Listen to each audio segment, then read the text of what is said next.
Assalamu alaikum. A'udhu billahi minash shaitanir rajim. Bismillahir rahmanir rahim. Today we are going to discuss about education system. The main topic is crisis in our education system. But I will deliver my lecture in two phases, in two sections. One section I will cover today, from the early period of Islam to the end of the golden age. And the next session, the final session, will be presented covering from fall of Bengal to the British up to the present day situation. You know, education is a main platform and main necessity to build a nation. That's called education is the backbone of a nation. A nation achieves its goal perfectly if the people of the nation, citizen of the nation, become well educated and advanced in knowledge, up to date knowledge. But unfortunately, in our country, our experts, our government is not actually thinking and giving more impetus, more emphasis to make the education up to date, and what education needs as per the requirement of the salary of our teachers and the share of national budget for education and research and writing books, textbook for primary level to secondary level, and providing intensives for the writers and researchers to write books and to do research on how to promote our education system and how to make our learners to engage in high quality education, and how to make our teachers to be equipped enough in terms of technology and in terms of methodology. But these are very poor in our country, unfortunately. We are living in a modern age, and in modern age everything is possible to collect from internet data. The universities, institutions throughout the world, in United States, in Europe, in Asia, high quality universities are there, and the teaching method, examination method, and classroom atmosphere, how to deal with classroom with the teachers, especially for the primary education. We are in Bangladesh very lag behind. So with this introduction, I am just going to say something about the background of the development of education system in Islamic world. From the time of the Prophet ﷺ, how the education encouraged and how Al-Quran and Prophet ﷺ and the Islamic principles encourage the people, encourage the Muslims to learn and teach others, to acquire knowledge. We are going to start now. first we have to search, we have to try to learn our origin. What is our origin? Where, who we are, who am I, where are we from, where will you return, where will we return? These questions actually set the dimension of education system, because the goal of education, if we are uncertain and if we are ambiguous, then our educational system will be faulty, and we may go to the opposite direction, not the right direction that we have to go. If we think that who am I, it is enough to set up the direction of our education. And if we learn where are we from and where will we go after our death and who sent us, this is actually main features of modeling the ideology, modeling everyday life, modeling what we have to learn and what we have to provide in our society. A great Persian poet Maulana Jalaluddin Rumi in this regard said in his book Masnavi, he is saying, Beshno azne chon hekayat mi kunad, Beshno azne chon hekayat mi kunad, आज जुदाई हा शिकायत में कुनाद, सीने खाम शरह शरह अस्फिराक, ताबुगुयम शरह दर्द Ishtiyaq. Maulana Jalaluddin Rumi is saying here, the Beshno, listen to the reed fluid. Beshno azne, listen to the reed fluid. Che hekayat mi kunat, what story is narrating? Az judai ha shikayat mi kunat, it is complaining of separation. Complaining of separation. Here the reed fluid, Bashi, is our soul. And Maulana Rumi is saying that your soul is always complaining, and you have to listen to that complaint. Every person, every man has soul, and this soul is complaining for being here in this world, because when it was with God in Alami Arwah, that after Allah subhanahu wa ta'ala created all the souls from Adam alayhi salam, the souls are preserved in a sky, in a place that called Alami Arwah, the world of the souls.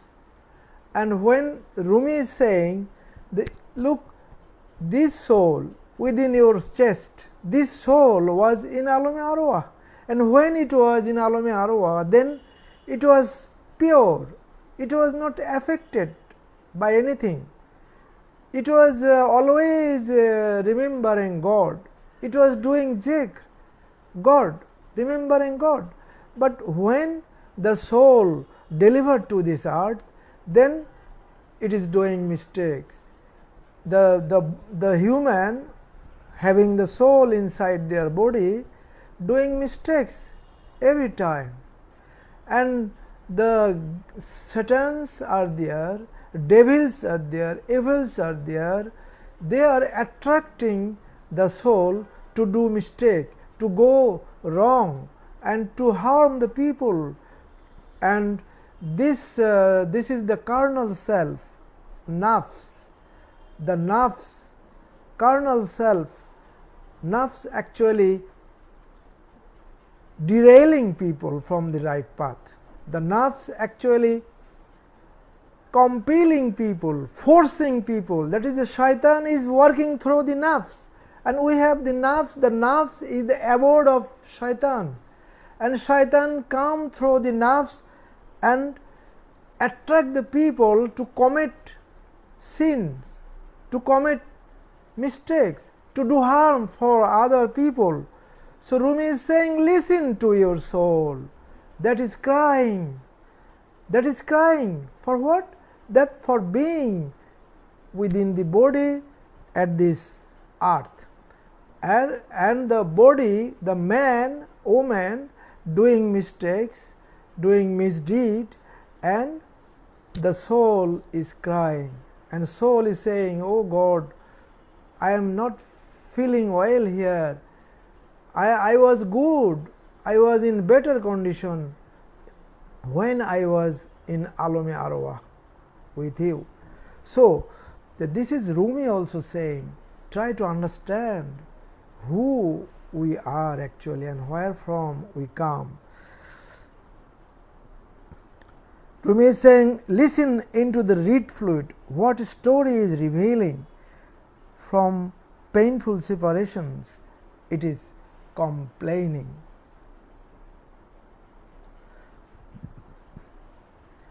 If we understand who am I, then we have to, first question is, answer to this, I am a viceroy of Allah, I am a Khalifa of Allah.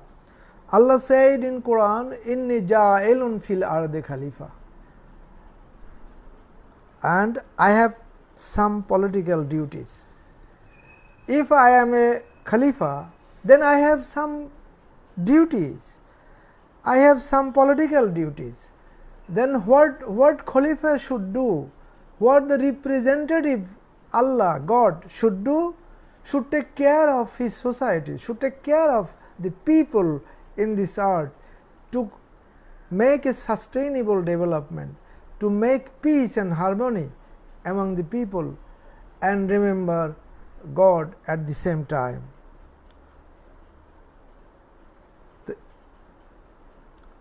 To perform this duty, we need proper education.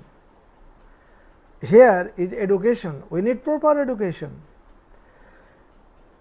The thing is, if we believe in God, and if we believe that we are Khalifa of God, then our education system, our daily life, our state policy, our education policy will be one way. And if the people believe that they are not from God, they are evolved from the matter, they have nothing to do with God, and just we evolved through the evolution process and we will die one day. If this is the consideration of materialistic philosophy, that completely denying the existence of God, completely denying that the man is not sent by God to this earth, then the education system will be different. Unfortunately, in our country, after the fall of East India Company, after the fall of Bengal to East India Company and later to the British, the education system is changed. And what they did, they brought the education system, that is just the main theory is they are teaching something, that is that we need life after here. They actually planned our education, like our madrasa education. This madrasa education, who given this education system?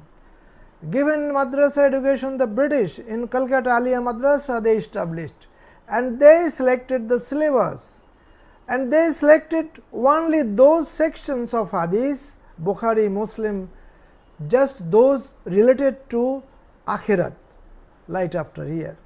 They did not teach anything that people need to this earth. They did not teach the Babu's Zakat, Babu's Jihad, the section of Zakat and section of war, Jihad. They did not teach it. So, our system, education system derailed by the hand of the British scholar when they established the Madrasa Aliyah. And the Deoband Madrasa and the Qawmi Madrasa, they actually followed something that is within the context of the religious ambience, the religious values. They teaches Quran, Hadith, they are memorizing Bukharis and Khatmi Bukhari and learning everything, but they are not teaching economics, sociology, political science in their schools, in their madrasas.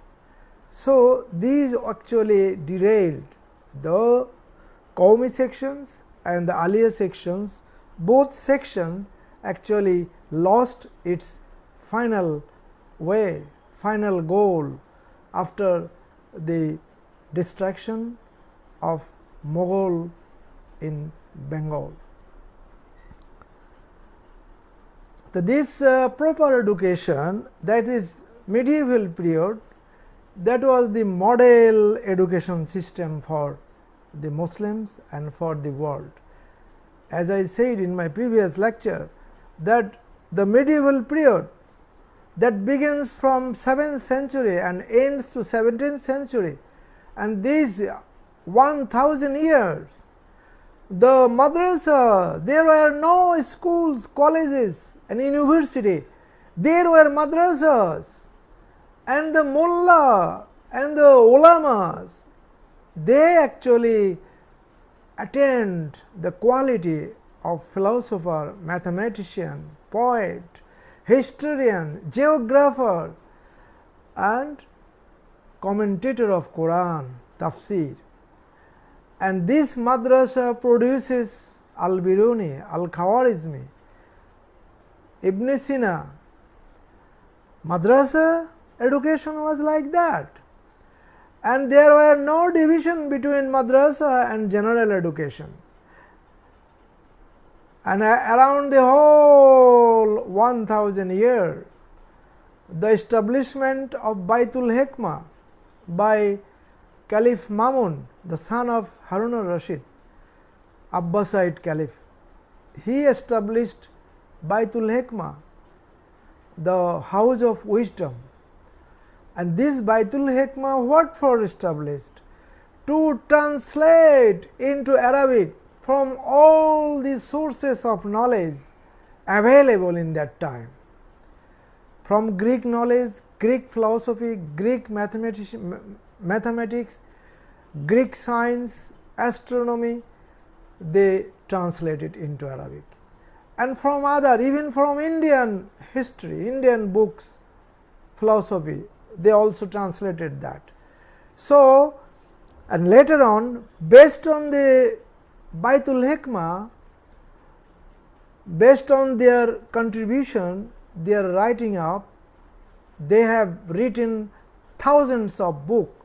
They have translated in one side, and they have also wrote their own book by the scholars, Arab scholars, Persian scholars, and based on that, the successive centuries, 8th century, 9th century, 10th century, and in this way the scholarship and the knowledge and wisdom gradually become rich and best in that time. And the Muslim dominated established madrasa Baghdad, in Spain, in Cordoba, Malaga and Khorasan, everywhere. Those uh, institute actually contributed a lot, produced thousands of mathematicians, scientists, historians and poets, geographer, and those actually built the foundation of the modern civilization.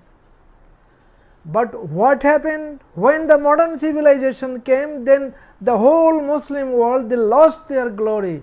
They have divided into two sections. One section is called mullahs, another section is called misters, and these misters, they have nothing to do with religious scholarship, and the mullahs, they have nothing to do with modern or scientific or economical social scholarship. So this division actually lost our heritage of medieval golden age. And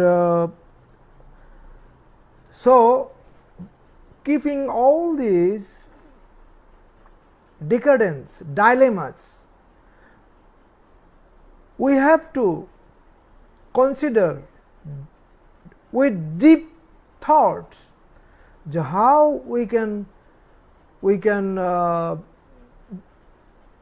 write, we can produce our education system, how we can guide our scholars, and how we can write our policy so that we can resurrect, we can regain the lost heritage.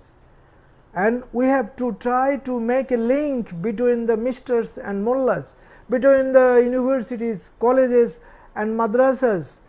So then actually real education will start, and then the citizen will be enlightened, and then our nation can feel pride to achieve the ultimate goal of humanism, goal of education.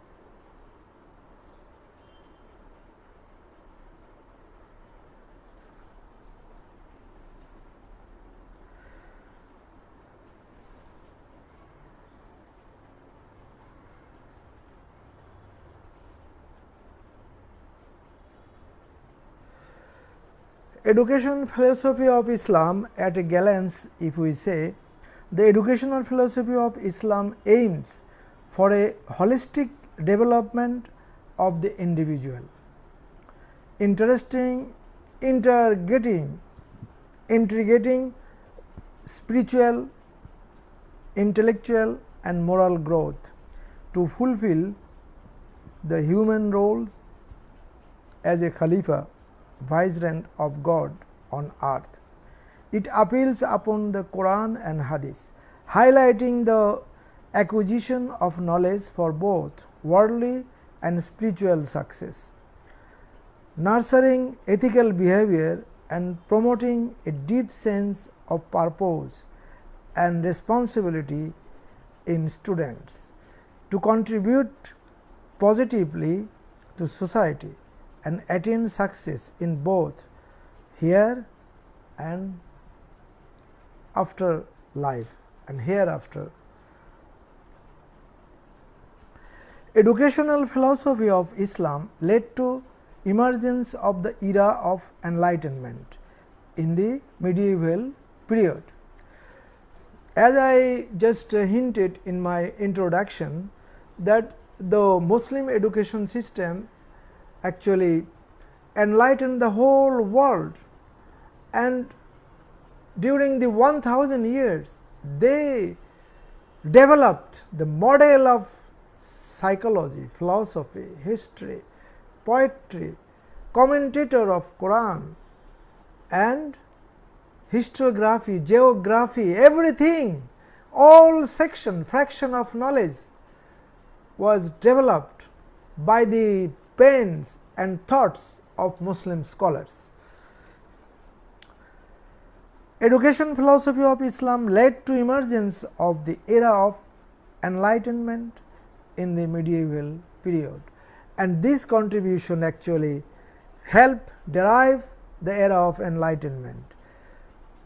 The emergence of the era of enlightenment or the era of medieval Muslim glory was developed on the basis of the tradition of Quran and Sunnah, tradition of the Prophet, and an unprecedented emphasis on education in Islam. Islam unprecedented emphasis on education.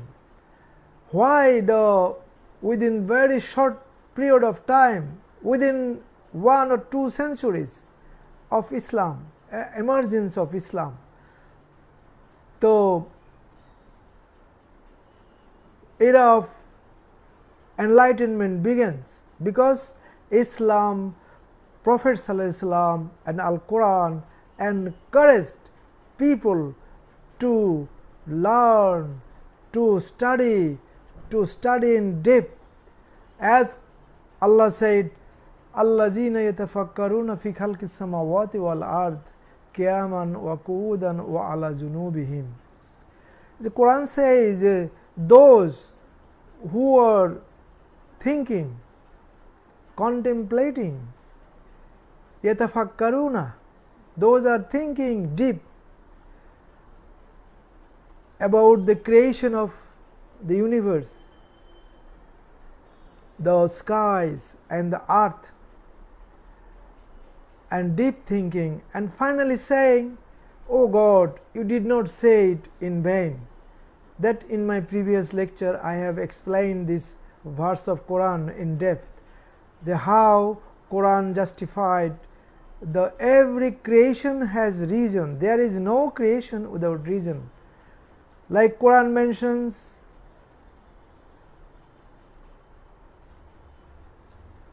that وَمَا خَلَقْتَ هَذَا بَاطِلًا. When you think deep about the creation of universe and the earth, all the creation about you think each by each, one by one, finally what will you say? You will say, "Oh God, every creation you have reason. There is nothing created by you without reason, in vain." So, this is the this encouragement, Al-Quran, the light of Quran, the infusion of Quran infused the human soul. Our early age Muslim scholars, and they produced Al-Biruni, that produced Ibn Sina, that produced Al-Khawarizmi, the father of modern mathematics, algebra, Al-Umur Khayyam, and hundreds of thousands of Muslim scholars developed during the early medieval period.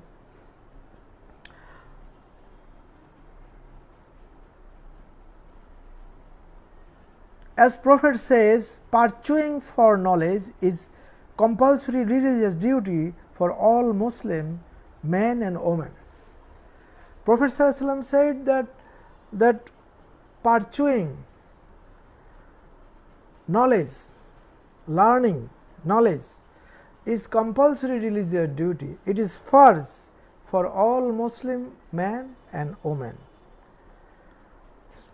He also mentions, pursue knowledge even if you have to travel to China.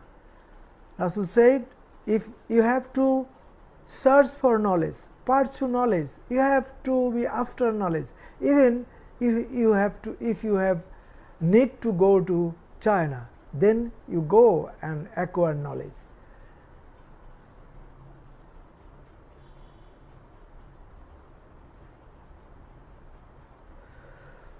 The educational philosophy of Islam.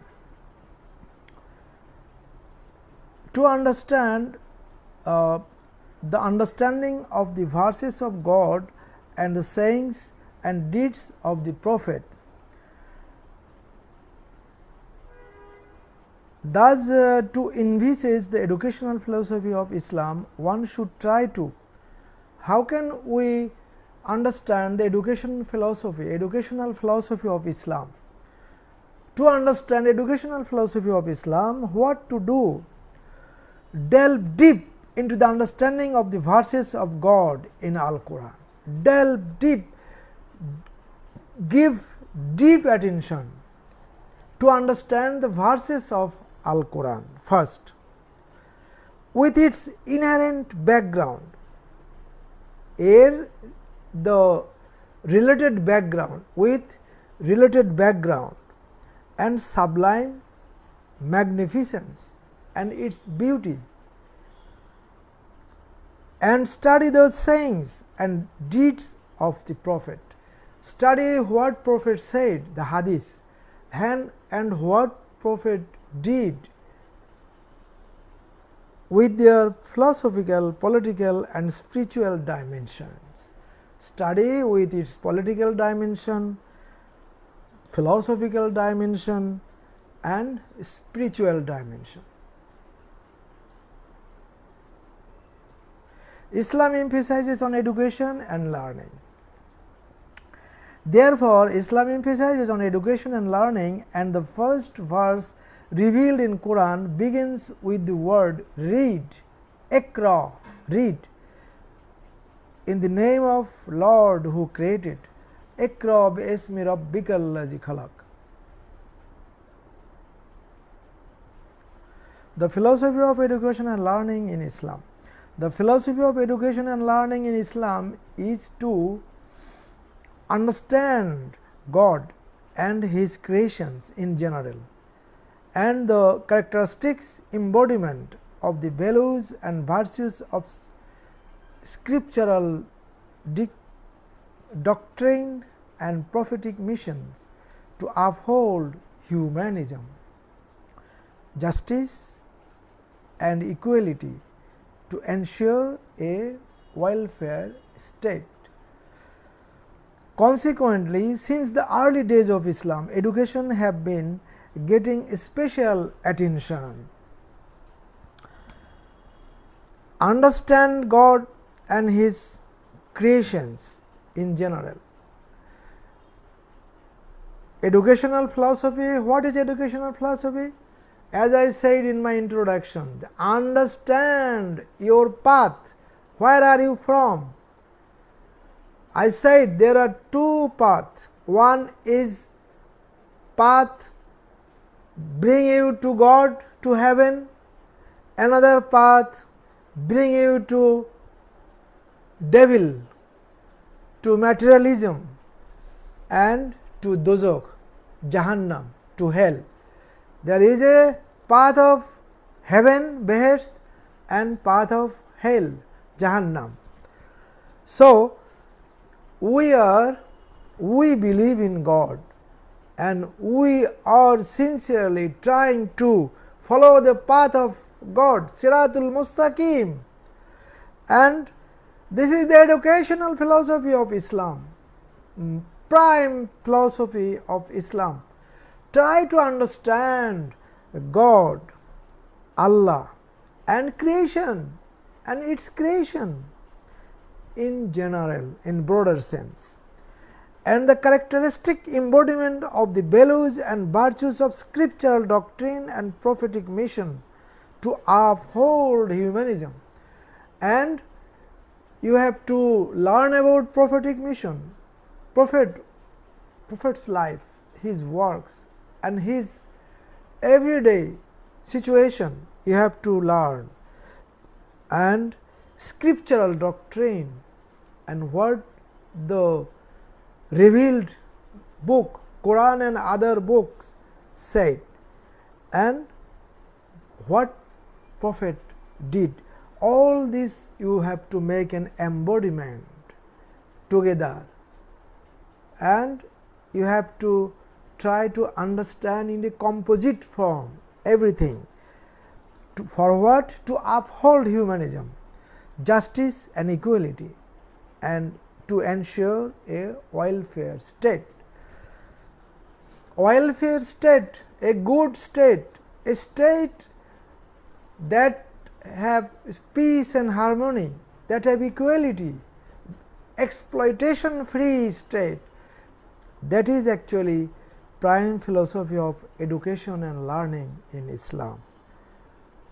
Consequently, since the early days of Islam, education have been getting special attention, and this is why from the early days of Islam, from the time of the Prophet onward, education given special attention and more impetus by Muslim leaders. And this actually education system derived during the Prophet's time, Islamic State in Medina and Mecca, that actually marked by the emergence of era of enlightenment, the golden age. The establishment of Islamic State in Medina and its extension unto Mecca by Prophet manifested a new facet within the educational and political system in the world, which actually resulted in the emergence of the era of enlightenment by the contribution of the great Muslim scholars in multifaceted fields of knowledge in successive centuries. This Medina and Mecca, the states began, and later on Khulafa Rashida, and later on the Muslim Caliphate, they followed the principles of Islam, and actually their contribution and their understanding, their development, their education, their culture modeled a role model for the development, and the era of enlightenment appeared. And this is actually in whole world from 7th century to 17th century, in whole world, the then world, these Muslim scholars, they have reached its zenith of development, and students from Europe, England, they were coming to the Muslim scholars. The madrasas built by Muslim scholars in Spain, in Baghdad, in Iran, in Khorasan. So that should we have to follow. That we lost after the fall of Spain, Baghdad. We lost many things, and the things were lighting, the lamp was lighting very slowly with small light, that was actually extinguished by destroying the Ottoman Caliphate. This Ottoman Caliphate, after destroying that, everything is lost. Only Iran escaped. Only Iran is doing something. They did not lost their root, and they have been continuing since 1000 years, and now Iran is in her right path, Siratul Mustaqim. Iran is not obeying the Europe, Iran is not obeying the America. Iran is developing everything on their own and facing the hardship due to sanctions, illegal sanctions, inhuman sanctions, war by America and its ally and Israel. But still Iran is developing. Iran is showing the Muslim world how to develop their own education system, how to develop their own scientific manufactures, scientific development and ethical, religious values. Iran actually keeping both together. They are actually studying the religious values, as Ibn Sina, as Al-Khawarizmi, as Al-Biruni did, the Iranian scholar, they are at the same time, they are religious, they are not materialistics, they are on the right path, the path of heaven, not they are avoiding the path of hell, path of Jahannam, and they are denying the materialism. They don't believe that the matter is the power. They believe in the God's sovereignty, that God made us, God sent us, God sent the Holy Quran and Prophet, and we have to signify the God's intention by our act, by our studies.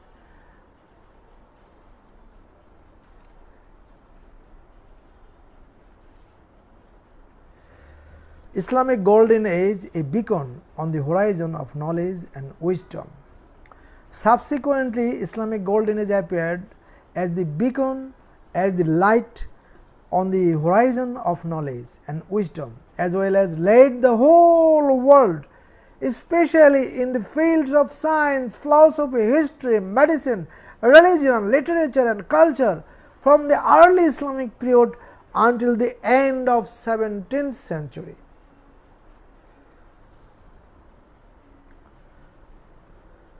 Now I am going to say something about madrasa education system. This madrasa, you see, nowadays in our society, the classification of education is madrasa, is Dakhil madrasa, Alim madrasa, Fazil madrasa, Kamil madrasa, and then Qaumi madrasa, then Deobandi madrasa, and those are in madrasa, they are like a second class citizen. They have least opportunity of finding a job, and they are just doing this just for their religious obligation, motivation, and those are in university and in college, they are getting more attention by the government, and all the government job is limited to them. This is exploitation, this is a humiliation, this is the deprivation that the system created by the British to exploit the Muslims, to uphold the Hindus in the subcontinent. This same British policy is also now our government, our Muslim government, so-called Muslim government, is following the path created by the British, by the enemies. So the madrasa, those are studying in madrasa, I urge them, please don't feel yourself humiliated. Please feel proud that you are in a kind of institution, educational institutions that made the medieval golden age, that produced Al-Biruni, Al-Khawarizmi, Ibn Sina and hundreds of thousands of scholars, science, philosophy, everything. They were studying, sitting in the madrasas. So feel proud that you are a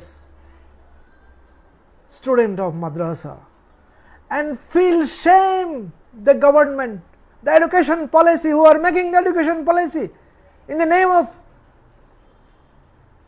education in a Muslim country, in Islamic country, just following the footprints of the British, the enemies of Islam. And these policy makers, actually they are agent of the Western countries. They are actually serving the purpose of materialism. They are actually serving the purpose of atheism.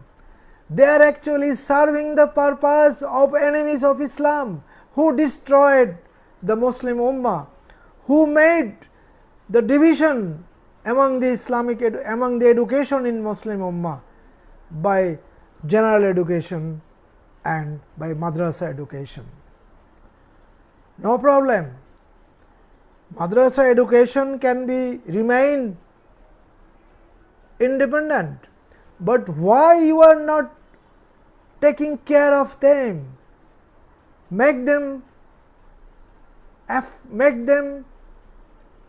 enjoy all kind of facilities and provide them with modern books, provide them the knowledge of economics, knowledge of sociology, knowledge of science, knowledge of philosophy, knowledge of mathematics, as it was during the medieval period.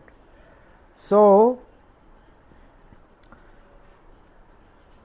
actually one day the lamp lit by Baitul Hikmah, lit by Prophet ﷺ, by Muslim scholars, which become a mighty sun and throw the light all over the world, over all nations, and students, learners from around the world, they were coming to them to learn science, to learn philosophy, to learn ethics, logic, history. Unfortunately, we lost.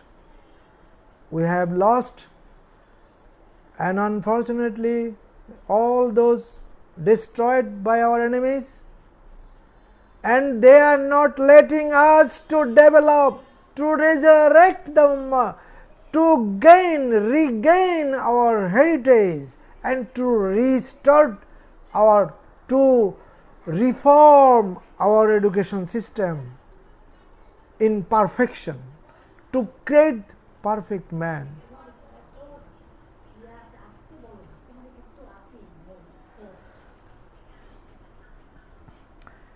Astonishingly, now I am just saying something here in my writing. Astonishingly, the Islamic and Madrasa education system, which one day produced scholars like Al-Khawarizmi in mathematics, Al-Biruni in science, Indology, religion, culture, history, astronomy, astrology, theology, world civilization, medicine, Ibn Sina, medical science, philosophy, commentary on Quran, Al-Farabi, political science, philosophy, etc. today completely disappeared, completely lost. The Qaumi, Khariji, Deobandi, Aliyah, all current madrasa education system are like a skeleton without flesh and blood. Hence, such educational tradition nowadays is being considered by myself as a lost heritage of medieval period. Dilemmas and decadence in my view. In my knowledge, how can we see the dilemmas and decadence, how this distraction and obstacle comes? In my view, all such dilemmas and decadence are due to chiefly the Western aggression and grave destruction of Muslim rule. Western aggression and destruction of Muslim rule, killing of Muslim scholars, looting and burning of their libraries, the treasures of knowledge in Spain, and later due to the massacre by the Mongols in Iran, Baghdad, Nishapur, Khorasan, etc. Reasons behind the fall of current education system. What are the reasons behind the fall of current education system? In terms of current day education, it is most affected by the fall of the Ottoman to the European alliance. The Ottoman Osmania Khilafat, fall of Osmania Khilafat to the European alliance, and the rise of kingship in the Middle East by the Anglo-American conspiracy. The rise of kingship, you know how the kingship appeared, and the whole Jaziratul Arab, the Mecca and Medina was under Ottoman Caliphate, and the Ibn Saud, who fought 5 times against the Ottoman, but he failed and he defeated by Ottoman. And after First World War, the British army was in that side, Kuwait, Emirates, in that side, and the British army officers, especially the Florence of Arabia, he actually made a deal with both, with Abdul Wahab of Najd and Ibn Saud. This Abdul Wahab of Najd, which actually founder of the Wahhabi school of thought, and Ibn Saud, who is the promoter of Wahhabism, and Florence of Arabia, he dealt with Abdul Wahab Najdi and Ibn Saud. He suggested that he will help Ibn Saud to defeat Ottoman rule, but Ibn Saud should accept his conditions. And Abdul Wahab also said he will also support, because Abdul Wahab was at that time, he was an influential character, and he was famed as a alim in that Najd region.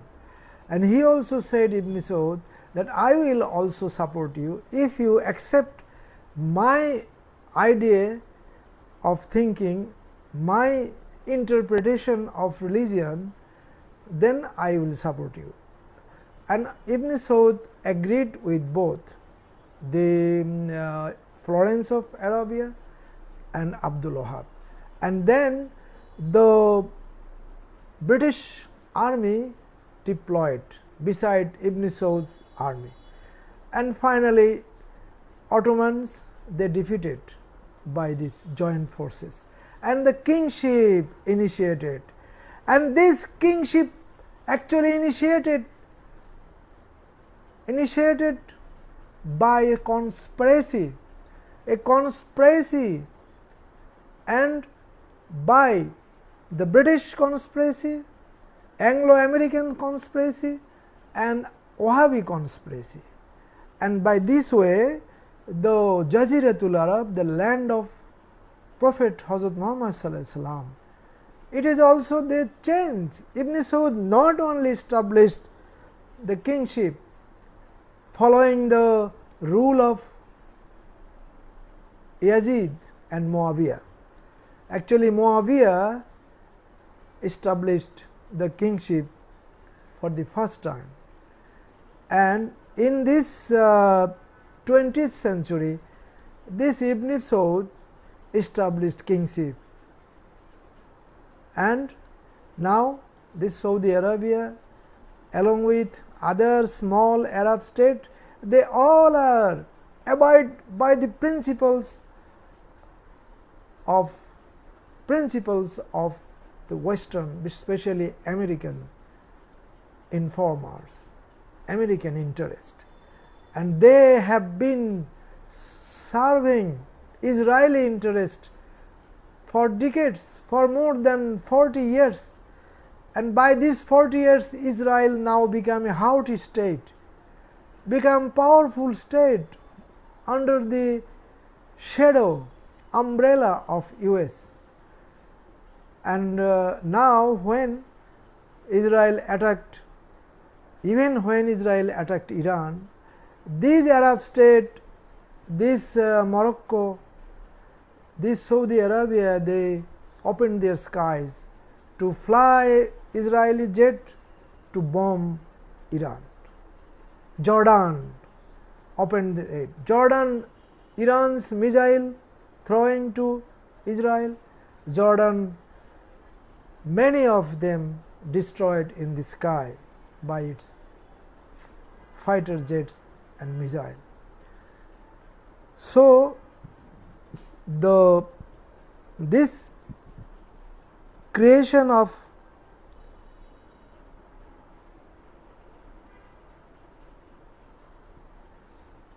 the now I think you have understood how this kingship created, and this kingship destroyed the legacy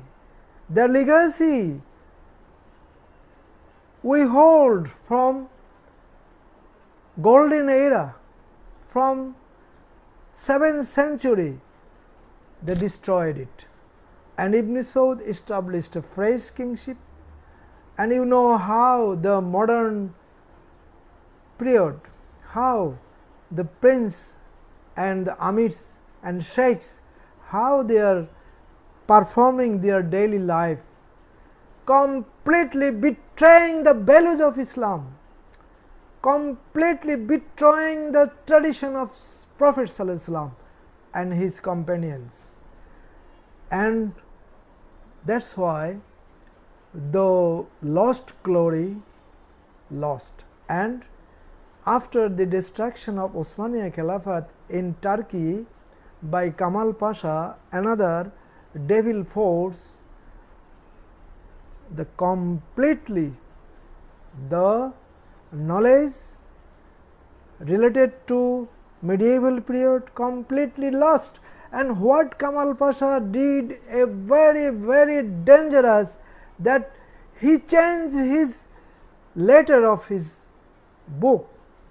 Kamal Pasha, he changed the script of his language. It was Arabic script, Persian script, but he changed it to Roman script. Why? Kamal Pasha, he thought that if he changed the script, then the future generation will not be able to read the thousands, hundreds, thousands of books preserved in the libraries throughout the Turkey, and the whole nation will be blind from learning their past, their glory. So, this man actually, that is why I said the devil and evil thinking, he changed the script. And now the Turkish students, people, they can't read the books of more than 1500 years preserved in their library. So, how the education decadence and dilemma, face decadence and dilemma.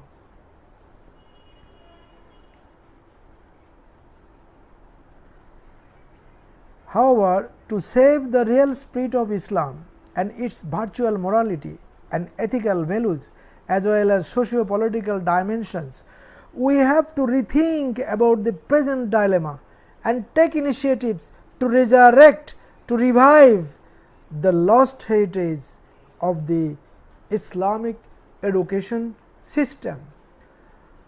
Without this Islamic education, if we do not revive, if we do not rewrite the history to connect the knowledge from 7th century to now, then we can't improve our society, and we will remain as a slave of the Western civilization.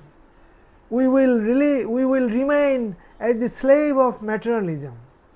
We will remain as the slave of Karl Marx and Democritus, the materialism.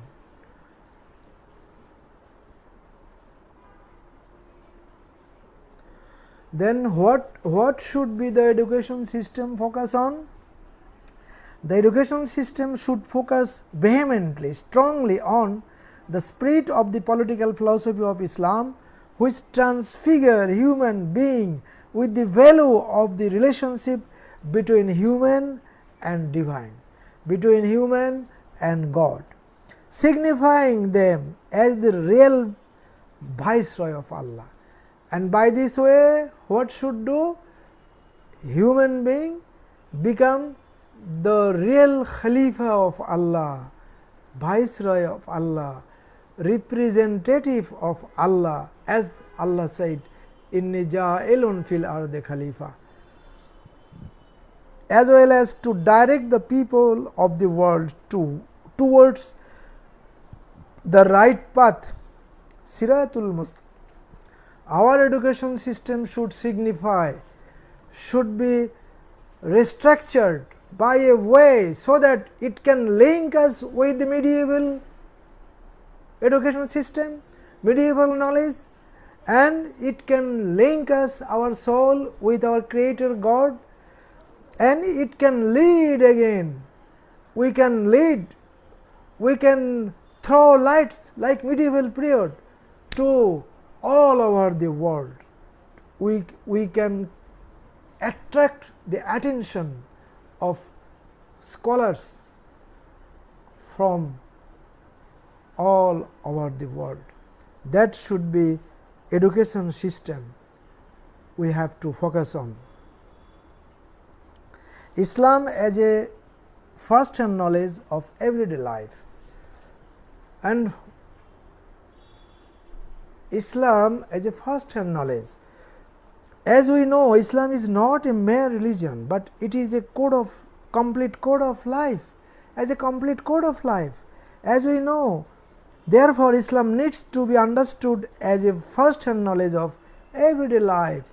If Islam is a complete code of life, then we have to understood Islam as a first hand knowledge, as it has been reflected during the period of the Prophet and his 4 companions. The knowledge Islam should be considered as it was during the time of Prophet, and at it was reflected during the time of his companions, 4 Caliph Khulafae Rashida. Vision towards building a perfect man, and all this Islamic education should focus on to build perfect man in the society. Today we need to resurrect the medieval education system and model for our children and youths. We have to model an education system. We have to produce education system that can be model, that can be followed by heart by our children and youth, with the pure ethos of the perfect man. And for what we have to do that? To achieve perfect man in our society. Because without becoming perfect man, without becoming enlightened man, knowledgeable person, intellectual person, the person, citizen full of wisdom, we can't have a just society, exploitation free society. We will not have a good state. We have to come out of the Western capitalistic democracy. We have to throw it from our mind and from our country, and we have to resurrect the values and ethos and spirit of Islam. We have to make an Islamic state, Islamic constitution that encircle the whole structure of a state and help produce a just society by good education, by good education policy, by good administration, by writing a good constitution for our state.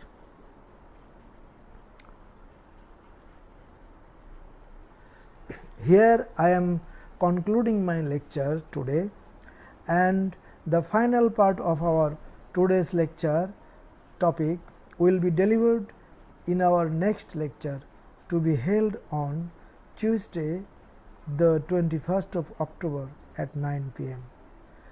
Just I have given a picture as an introduction to understand how the civilization grew. Not only Muslim civilization, the Muslims helped grow the civilization all over the world, in Europe, in America, and in other all. So, this background from Prophet ﷺ to the end of Osmania Khilafat, and the next lecture I will focus on our education crisis. That is my main topic, the crisis in our education system. That will be followed by the fall of Nawab Siraj-ud-Dawla at Palasi and the emergence of British rule and until now. And the next lecture will focus on present dilemmas, present problems with our education policy, with our teaching policy, with our textbook, with our university system, education systems. Everything I will discuss minutely, meticulously, with example, and I hope you will enjoy my lecture. Thank you very much. Thank you for being with me.